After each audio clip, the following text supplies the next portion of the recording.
On a damp January afternoon, Tom and Mina drove down to Ladram Bay to collect seaweed for her garden. As Lethbridge stepped onto the beach, he experienced a feeling of gloom and fear, like a blanket of fog descending upon him. Mina wandered off along the beach while Tom filled the sack with seaweed. Suddenly, she came hurrying back, saying, "Let's go, I can't stand this place a minute longer. There's something frightful here." The next day they mentioned what had happened to Mina's brother. He said he'd also experienced the same kind of thing in a field near Avebury in Wiltshire. The word field made something connect in Tom's brain. He remembered that field telephones often short-circuit in warm, muggy weather. "What was the weather like?" he asked. "Warm and damp," said the brother.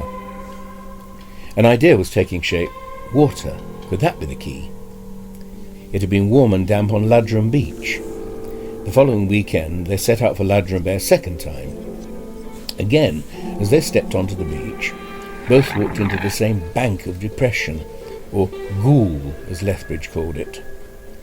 Mina led Tom to the far end of the beach, to a place she'd been sitting, where she'd been overwhelmed by the strange feeling. Here it was so strong that it made them feel giddy. Lethbridge described it as the feeling you get when you have a high temperature and are full of drugs. On either side of them were two small streams. Mina wandered off to look at the scenery from the top of the cliff.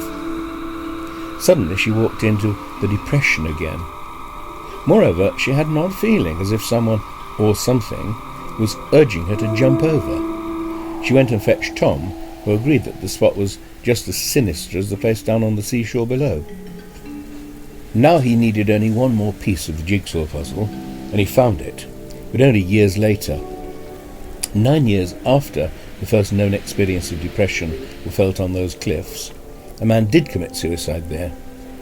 Lethbridge wondered whether the ghoul was a feeling so intense that it had become timeless and imprinted itself on the area, casting its baleful shadow on those who stood there. Whether from the past or from the future, the feelings of despair were recorded on the surroundings. But how? The key, Lethbridge believed, was water. As an archaeologist, he'd always been mildly interested in dowsing and water divining. The dowser walks along with a forked hazel twig held in his hands. When he stands above running water, the muscles in his hands and arms convulse, and the twig bends either up or down. How does it work? Professor Yves Rocard of the Sorbonne discovered that the underground water produces changes in the Earth's magnetic field, and this is what the dowser's muscles respond to. The water does this because it has a field of its own, which interacts with the Earth's field. Significantly, magnetic fields are the means by which sound is recorded on tape covered with iron oxide.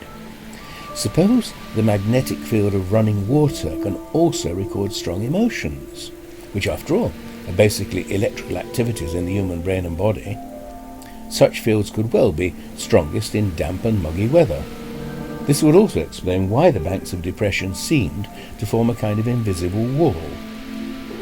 Anybody who's ever tried bringing a magnet closer and closer to an iron nail will know that the nail is suddenly seized by the magnet as it enters the force field. Presumably, the magnetic field of water has this same property, and if it can tape record powerful emotions, then you would feel them quite suddenly as you stepped into the field. Both Tom and Mina noticed that the ghoul on Ladram Beach came to an end quite abruptly.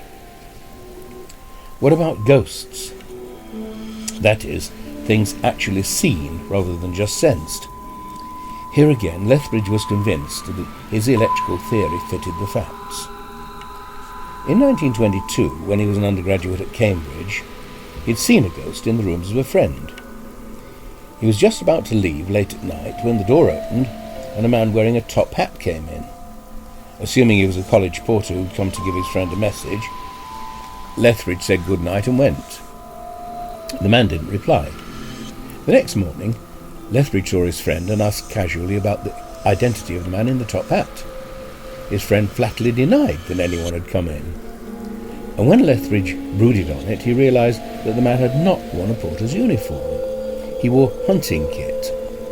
Then, why had he not recognised the red coat? Because it wasn't red, it was grey, a dull grey, like a black and white photograph. Lethbridge realised that he'd actually seen a ghost. Moreover, his friend's room overlooked the river, so there was a damp atmosphere. Tom had seen a ghost in the witch's garden in the year before she died. He'd been sitting on the hillside, looking down at the witch's house, when he noticed two women in the yard. One was the witch, the other was a tall old lady dressed in rather old-fashioned grey clothes. Later, he saw the witch and asked her about her visitor. The witch looked puzzled. Then, when Lethbridge described the figure, said, "Ah, you've seen my ghost."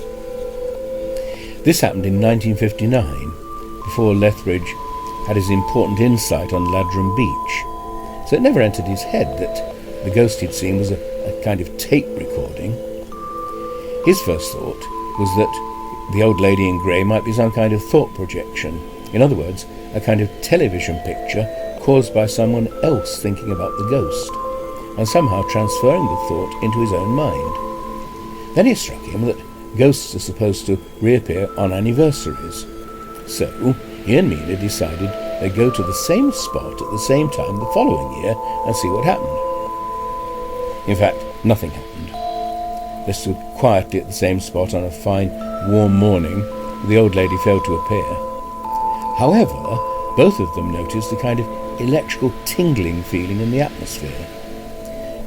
There was a tiny underground stream running down the lane, under the drain cover, and they felt the tingling most strongly when they stood on top of it. Tom would only realise the significance of that tingling feeling after his experience on Ladram Beach. And then he decided to explore the stream and see where that led. The result confirmed his suspicions. The stream turned at right angles quite close to the witch's house, and it was directly above this stream that he'd seen the old lady in grey. He'd been connected to the spot by the magnetic field of the flowing water, but the witch, standing a few yards away from the underground stream, had seen nothing. So Lethbridge had been quite mistaken to believe that his old lady was some kind of television picture projected by somebody else's mind, or a ghost that would return exactly a year later. It was almost certainly just another tape recording, a kind of videotape recording this time, but in black and white, just like the huntsman he'd seen in his friend's room at Cambridge. It would be very satisfying to be able to add that he decided to investigate the apparitions and found that a huntsman had died of apoplexy in the room at Cambridge, or that the old lady had drowned in the underground stream. No such neat, satisfactory solutions can be provided, and neither is it necessary.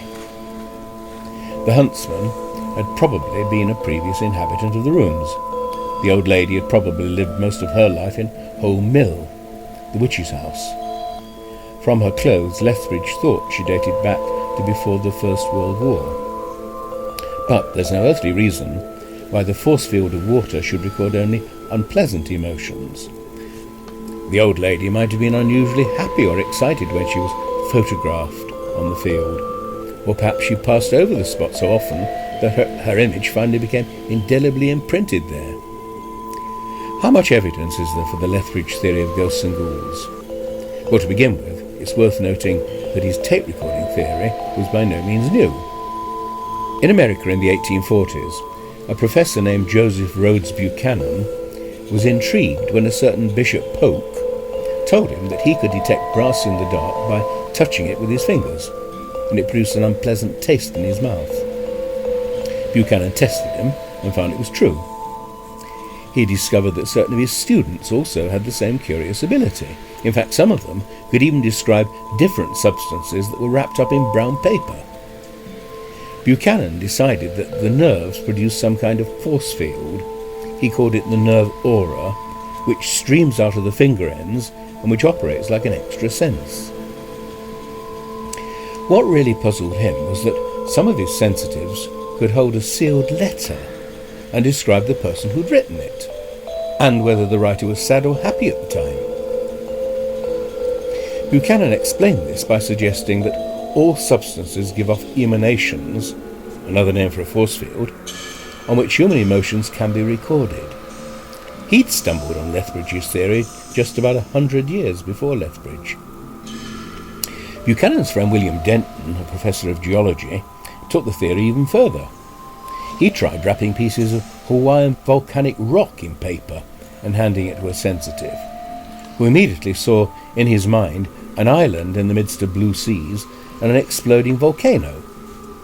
When handed a pebble of glacial limestone, the sensitive saw it frozen in deep ice. A fragment of meteor produced a picture of the depths of space with glittering stars. Denton was so excited by all this that he believed that he'd discovered a new or forgotten human faculty, and that one day we shall all be able to look back into the past just as easily as we can now look at the stars, which may have died millions of years ago, through a telescope. Buchanan and Denton called this strange faculty psychometry, and for a few years it caused considerable excitement in the scientific world. Then, with the coming of Darwin, T.H. Huxley and the rest, a more sceptical climate prevailed and it was forgotten. Even so, Sir Oliver Lodge, the notable scientist who dared to be interested in psychical research, wrote in 1908, "Take, for example, a haunted house, wherein some room is the scene of a ghostly representation of a long-past tragedy. On a psychometric hypothesis, the original tragedy has been literally photographed on its material surroundings, nay, even on the ether itself, by reason of the intensity of emotion felt by those who enacted it." It may seem, then, that Lethbridge's discovery was not so remarkable after all. But that would be a mistake, for it was only a part of a far more comprehensive and more important theory of the paranormal.